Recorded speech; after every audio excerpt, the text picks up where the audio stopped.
So Democrats are panicking right now about 2024, and that is a awesome thing. I love to hear the Democrats are panicking. They're panicking, ladies and gentlemen, because now they feel that 2024 is not in the bag because a lot of you black people who are listening underneath the sound of my voice, you have grown tired. You have said that you're not going to show up for them. You said no tangibles, no vote. You said, give me my reparations and my anti-black hate crime bill, or, y'all can just kick rocks. So this article came out on CNN saying that an informal group of black elected officials had lit up phones, calls and texts since election day. They said they worried about the black turnout that continues to underperform and talking ideas about how to turn it around before the next presidential election. Black voters, as they didn't go for Republicans significant numbers, but in many places they didn't show up to vote at a rate they used to, underperforming and when compared to other voter groups in this year's midterms.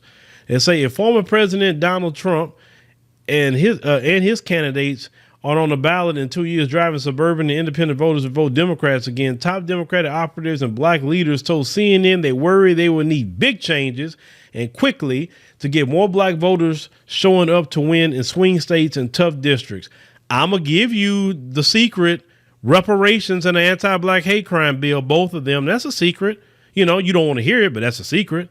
They say one operative, Angston and Butler, said that this is how we lose 2024. So it's why a number of top Democratic operatives are already chattering about Georgia Senator Raphael Warnock as a national candidate when they think of politicians beyond Joe Biden who have proven able to get strong enough black support in the South, where they're hoping to build, in Georgia and eventually flip North Carolina again. Say multiple Democrat leaders said they're not even sure where to start. They say analysts at the Democrat House and Senate candidate arms, they say have been pouring over the numbers, cross-referencing precinct by precinct, results with data about who moved and who died to gauge how deep the problem really is. Their plans are already underway to expand for 2024 what was $30 million black voter outreach effort in the midterms at the Democrat Congressional Campaign Committee. They funding dedicated staff and targeted advertising.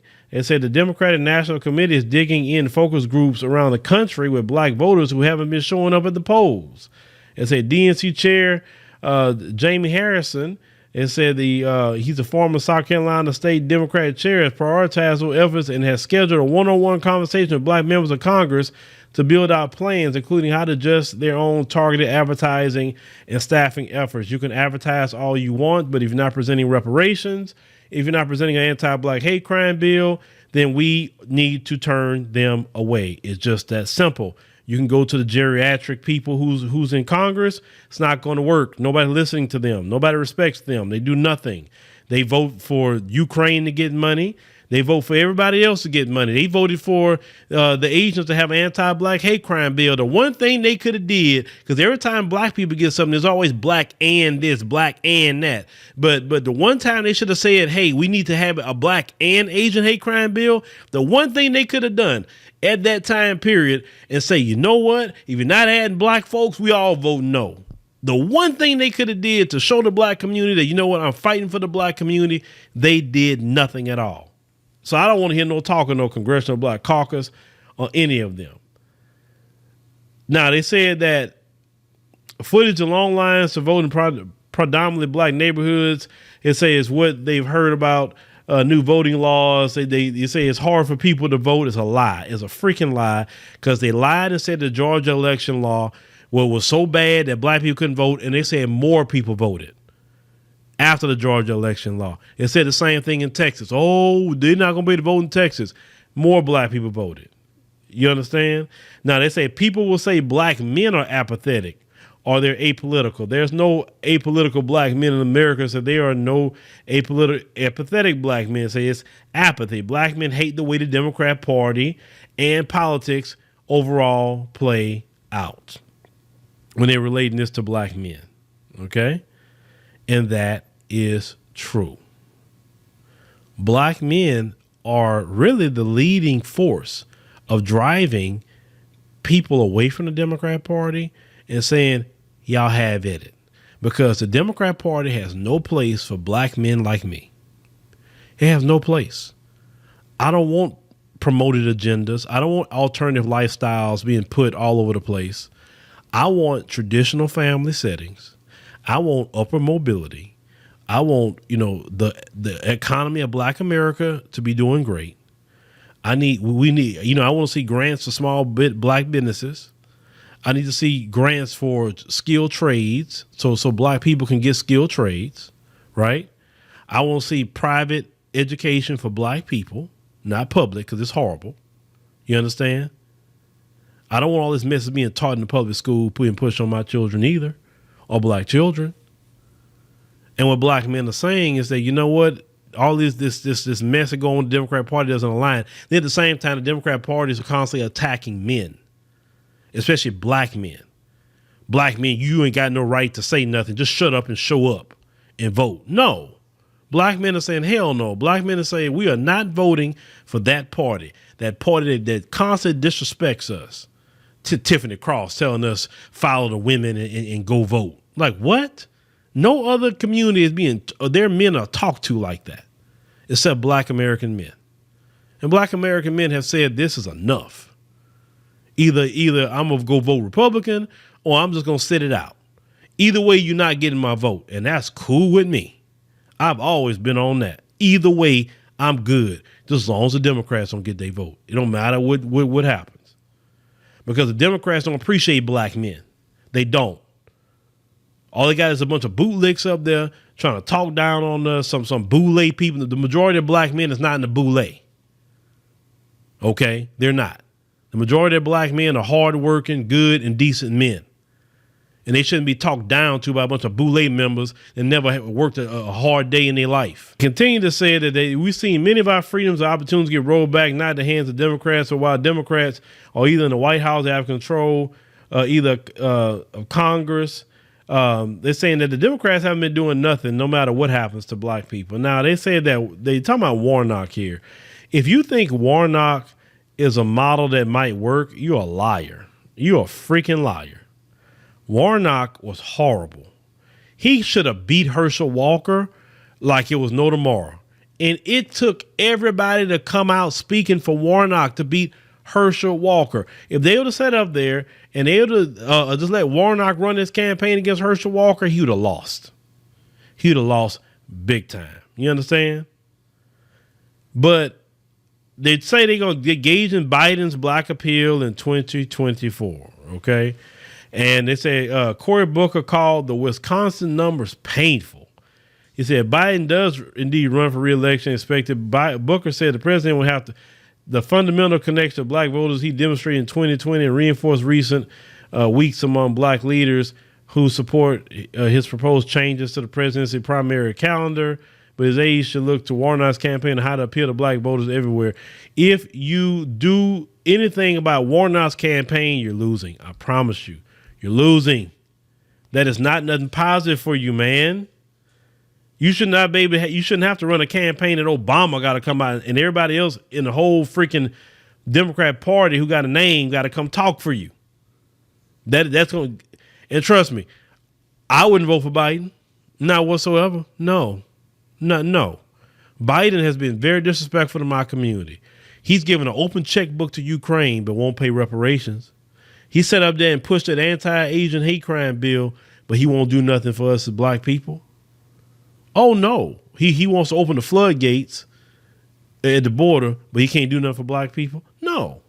And I'll be the person all day long saying, don't give your vote to Biden. No. What did he do for us? What did he actually do? His Democrat Party push it right now when you got to be reporting $600 transactions on your PayPal, on your Cash App, and on your Venmo. Right when Black people started really getting some businesses and start, trading a lot of money through that way, because a lot of Black people don't have banks. The moment Black people get some little headway, he come up with a law to go and tax that. He said he's going to tax the rich. He didn't tax the rich. He taxed poor people. He lied. Oh, ain't gonna be no new taxes on poor people. And that is a tax on poor people, especially poor Black people. Because that's kind of what it is. Rich people don't use Cash App, Venmo, and PayPal like that. Rich people use their credit cards.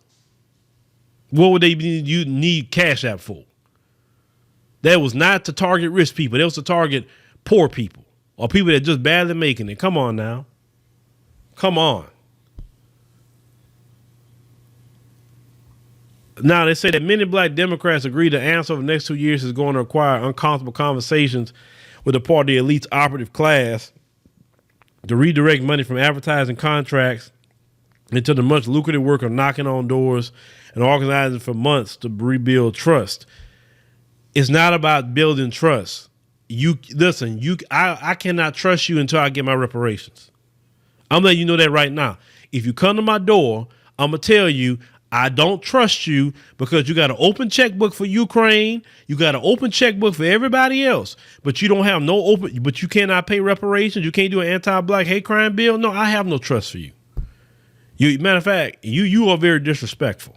Your party is disrespectful to black people. You try to use our pain to get us in our history to get us to come out and vote for you, but you don't do nothing for us as a community. So no. I don't want to hear it. And I'm telling y'all, was this 2024 coming up? They come to your door talking to you like that and say, I don't want to hear nothing you got to say until I get my reparations check. I need my check, bruh.